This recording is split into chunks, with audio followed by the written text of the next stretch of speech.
അയോധ്യയിലെ രാമക്ഷേത്രത്തിന് പിന്നാലെ അബുദാബിയിലെ ബാബ്സ് ക്ഷേത്രവും വിശ്വാസികൾക്ക് സമർപ്പിച്ചുകൊണ്ട് പ്രധാനമന്ത്രി നരേന്ദ്രമോദി. പശ്ചിമേഷ്യയിലെയും മിഡിൽ ഈസ്റ്റിലെയും ഏറ്റവും വലിയ ഹൈന്ദവ ക്ഷേത്രമാണ് ബാബ്സ്. ബോച്ച സന്യാസി ശ്രീ അക്ഷർ പുരുഷോത്തം സ്വാമിനാരായൺ സംസ്ഥ എന്നതിൻ്റെ ചുരുക്കപ്പേരാണ് ബാബ്സ്. ഓരോ എമിറേറ്റുകളെയും പ്രതിനിധീകരിക്കുന്ന 7 കൂറ്റൻ ഗോപുരങ്ങളാണ് ക്ഷേത്രത്തിൻ്റെ മുഖ്യ ആകർഷണം. ദുബായ് അബുദാബി ഹൈവേയിൽ അബു മുറൈഖയിൽ UAE president Sheikh Mohamed bin Zayed Al Nahyan നൽകിയ 27 ഏക്കർ സ്ഥലത്താണ് ക്ഷേത്രം നിർമ്മിച്ചിരിക്കുന്നത്. 2018 ക്ഷേത്ര നിർമ്മാണത്തിന് ശിലയിട്ടത്. 2019 ഡിസംബറിലാണ് ബാബ്സ് ഹിന്ദു മന്ദിറിന്റെ നിർമ്മാണം ആരംഭിച്ചത്.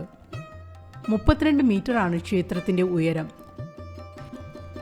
ശിലാരൂപങ്ങൾ കൊണ്ട് നിർമ്മിച്ച 96 തൂണുകളാണ് ക്ഷേത്രത്തിനകത്തുള്ളത്. ഇന്ത്യയിൽ നിന്നും ഇറ്റലിയിൽ നിന്നുമുള്ള പിങ്ക് മണൽക്കല്ലും വെള്ള മാർബിളുമാണ് നിർമ്മാണത്തിന് ഉപയോഗിച്ചിട്ടുള്ളത്. പിങ്ക് മണൽക്കല്ലുകൾ 1000 വർഷത്തിലേറെ കാലം ഈടു നിൽക്കുമെന്നാണ് വിലയിരുത്തുന്നത്. വേനൽക്കാലത്തെ താപനിലയെ ചെറുക്കുന്നതിനാണ് ഇത്തരം കല്ലുകൾ ഉപയോഗിച്ചിരിക്കുന്നത്. ഭൂകമ്പങ്ങളിൽ നിന്നുപോലും സംരക്ഷണം ലഭിക്കുന്ന രീതിയിലാണ് ക്ഷേത്രത്തിന്റെ രൂപകൽപ്പന. 700 കോടി രൂപ ചിലവാക്കിയാണ് ക്ഷേത്രം നിർമ്മിച്ചിരിക്കുന്നത്. ഇതിനു മുന്നിലായി ഗംഗ യമുന നദികളെ പ്രതീകാത്മകമായി പ്രതിനിധാനം ചെയ്യുന്ന 2 ജലധാരകളും സരസ്വതി നദിയെ പ്രതിനിധാനം ചെയ്യുന്ന പ്രകാശകിരണവുമുണ്ട്.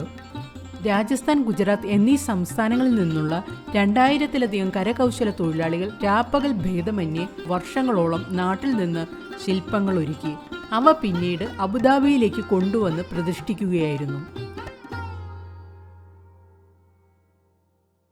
ബാബ്സ് സമൂഹത്തിന്റെ ആരാധനാമൂർത്തിയായ അക്ഷർ പുരുഷോത്തം മഹാരാജ്, ശിവപാർവതിമാരും മക്കളും ഉൾപ്പെടുന്ന ശിവപരിവാർ, കൃഷ്ണ പരിവാർ, രാം പരിവാർ, തിരുപ്പതി പത്മാവതി, അയ്യപ്പൻ, ജഗന്നാഥ് എന്നിങ്ങനെയാണ് പ്രതിഷ്ഠകൾ. ഭാരതത്തിന്റെ സമ്പന്നമായ ചരിത്രവും സംസ്കാരവുമാണ് ക്ഷേത്രത്തിലെ ഓരോ ചുവരുകളിലും കൊത്തിവച്ചിരിക്കുന്നത്.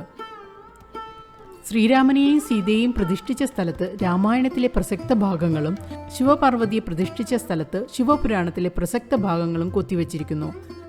പതിവിന് വിപരീതമായി ക്ഷേത്ര ചുമരിൽ ഒട്ടകവും അതിനടുത്തായി വടിയും പിടിച്ചു നിൽക്കുന്ന അറബിയെയും കാണാം. അറബ് സമൂഹത്തോടുള്ള സ്നേഹത്തിന്റെയും സൗഹാർദ്ദത്തിന്റെയും മനോഹരമായൊരു ദൃഷ്ടാന്തമാവുകയാണ് ഈ ശില്പങ്ങൾ. അറബ് മെസോപ്പൊട്ടാമിയ സംസ്കാരത്തിൽ ഉൾപ്പെടെയുള്ള വിശ്വസംഹിതകളും ഇവിടെയുണ്ട്. മയിലുകൾ, ആനകൾ, കുതിരകൾ, കലാകാരന്മാർ തുടങ്ങിയ വിശിഷ്ട ശില്പങ്ങളും ഇവിടെയുണ്ട്.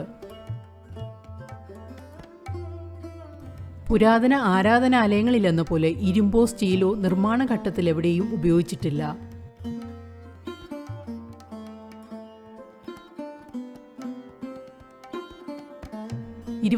ഏക്കറിൽ 14 ഏക്കറോളം സ്ഥലത്താണ് ക്ഷേത്ര സമുച്ചയം ഉയർന്നു നിൽക്കുന്നത്.